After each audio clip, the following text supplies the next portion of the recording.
Alright, green screen of death. It's unfortunate, but it's something that happens, alright? So today we're going to show you how to do it for free, because you shouldn't have to fucking spend $1 because of Xbox fucking up.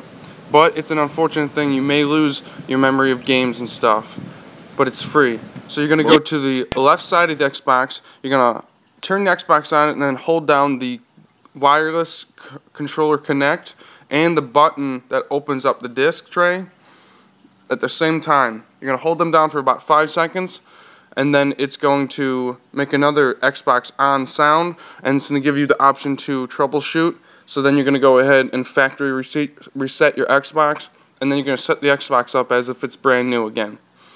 Then it'll re-download all the shit that you need it to do so you don't have a green screen, and it's fixed. Simple as that. It's free. You don't have to go and send it into Microsoft and pay those fucks money for because they can't send you the updates on time. Or whatever it is. You know. Thanks, Xbox. Alright, that's it. It's free.